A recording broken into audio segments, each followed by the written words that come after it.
കണ്ണൂർ പയ്യന്നൂരിൽ വീടിന് നേരെ സ്ഫോടക വസ്തു എറിഞ്ഞു. വെള്ളൂർ രാമൻകുളത്തിന് സമീപത്തെ വി കമലാക്ഷിയുടെ വീടിന് നേരെയാണ് ആക്രമണമുണ്ടായത്. വീടിന് മുന്നിലുള്ള പരസ്യ ബോർഡിൽ തട്ടി സ്ഫോടക വസ്തു പൊട്ടിയതിനാൽ വീടിനോ വാഹനങ്ങൾക്കോ കേടുപാട് സംഭവിച്ചില്ല. അർജുൻ കല്യാടുണ്ട്. അർജുൻ കല്യാട്, നല്ല ഒന്നാം തരം സ്ഫോടക വസ്തുവൊക്കെ നിർമ്മിക്കുന്ന ആൾക്കാർ കണ്ണൂരിൽ പലയിടത്തും ഇപ്പോഴും ഉണ്ടെന്ന് തോന്നുന്നു. ഇവർക്കൊക്കെ വിരുദ്ധനഗറിൽ ഏതെങ്കിലും ഒരു ഫാക്ടറിയൊക്കെ വെച്ചു കൊടുത്താൽ രക്ഷപ്പെട്ടു പോയേനെ.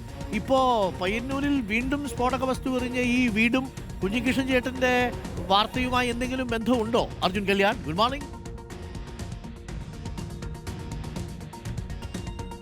Doctor good morning. ഈ പറയുന്ന ഈ സ്ഫോടക വസ്തു എറിഞ്ഞിട്ടുള്ള കമലാക്ഷി എന്ന് പറയുന്നത് ഒരു കോൺഗ്രസ് അനുഭാവമുള്ള ആളാണ്. ഇദ്ദേഹത്തിൻ്റെ മകനും മകൻ്റെ ഭാര്യയും ഒക്കെ അവിടെ പ്രാദേശികമായി കോൺഗ്രസ് പ്രവർത്തകരുമൊക്കെയായി സഹകരിച്ചുകൊണ്ട് മുന്നോട്ട് പോകുന്ന ആളാണ്. കഴിഞ്ഞ തെരഞ്ഞെടുപ്പിൽ ഉൾപ്പെടെ അവിടെ ബൂത്ത് ഏജന്റ്, UDF സ്ഥാനാർത്ഥിയുടെ ബൂത്ത് ഏജന്റായി അവിടെ ഇരിക്കുകയും ചെയ്ത ഒരു ആൾ കൂടിയാണ്. എന്തായാലും ഇപ്പോൾ ഈ പറയുന്ന രീതിയിൽ ഏതെങ്കിലും രാഷ്ട്രീയപരമായിട്ടുള്ള ബന്ധം ഈ പറയുന്ന ആരും തന്നെ ആരോപിക്കുന്നില്ല. പക്ഷേ കൃത്യമായ രീതിയിൽ അന്വേഷണം വേണം എന്നുള്ളതാണ് എല്ലാ വിഭാഗവും ഇതിനകത്ത് ആവശ്യപ്പെടുന്നത്. നേരത്തെ വലിയ രീതിയിൽ പയ്യന്നൂരിൽ തെരഞ്ഞെടുപ്പിന് തൊട്ട് പിന്നാലെ തന്നെ വലിയ രീതിയിലുള്ള പ്രശ്നങ്ങളൊക്കെ ഉണ്ടായിരുന്നു. അവിടെ ഒരുപാട് വീടുകളുടെയും അതുപോലെ തന്നെ കാറുമൊക്കെ ആക്രമിക്കുന്ന സ്ഥിതി, അതുപോലെ തന്നെ അവിടെ ഈ വി കുഞ്ഞികൃഷ്ണൻ്റെ ചുമരെഴുതിയിട്ടുള്ള ചുമര് പൂർണ്ണമായും തന്നെ പൊളിച്ചു നീക്കുന്ന സാഹചര്യം, ഇതൊക്കെ ഉണ്ടായിരുന്നു. ആ സംഭവത്തിനൊക്കെ തൊട്ട് പിന്നാലെയാണ് അവിടെ ഒരു സമാധാന യോഗമൊക്കെ വിളിച്ച് എല്ലാ രാഷ്ട്രീയ പ്രതിനിധികളും ഒരുമിച്ച് പങ്കെടുക്കുകയും ഈ കേസുമായി ബന്ധപ്പെട്ടുകൊണ്ട് ഉണ്ടായിട്ടുള്ള എല്ലാ പ്രതികളെയും അറസ്റ്റ് ചെയ്യണമെന്നുള്ള ആവശ്യം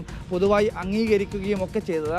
ആ സംഭവത്തോടു കൂടി തന്നെ പ്രശ്നങ്ങൾ ഏകദേശം, അതായത് തെരഞ്ഞെടുപ്പിന് പിന്നാലെ ഉണ്ടായിട്ടുള്ള ആ സംഘർഷ സാഹചര്യം ഏറെക്കുറെ അവസാനിച്ചതാണ്. ഇപ്പോൾ വീണ്ടും ഇത്തരത്തിൽ ഒരു സംഭവം ഉണ്ടാകുന്നത് അവിടെയുള്ള സമാധാന അന്തരീക്ഷത്തെ തകർക്കുന്നതാണ്. അതുകൊണ്ട് തന്നെ പോലീസ് അതിനകത്ത് കാര്യമായി ഇടപെടണം എന്നുള്ളതാണ് UDFിൻ്റെ സ്വതന്ത്ര സ്ഥാനാർത്ഥിയെ മത്സരിക്കുകയും ഒക്കെ ചെയ്ത വി കുഞ്ഞികൃഷ്ണൻ്റെ അനുകൂലിക്കുന്നവരുടെ ഭാഗത്ത് നിന്നൊക്കെ ഉയരുന്ന പ്രധാനപ്പെട്ട ആവശ്യം. ഇപ്പോഴെന്തായാലും സംഭവിച്ചിരിക്കുന്നത്, ഇന്നലെ രാത്രി ഏകദേശം ഒരു 10:50 ഈ പറയുന്ന കമലാക്ഷിയുടെ വീടിന് നേരെ ഇത്തരത്തിലൊരു സ്ഫോടക വസ്തു എറിയുന്നത്. വീടിൻ്റെ തൊട്ട് മുന്നിൽ ഒരു വലിയൊരു പരസ്യ ബോർഡ് ഉണ്ടായിരുന്നു.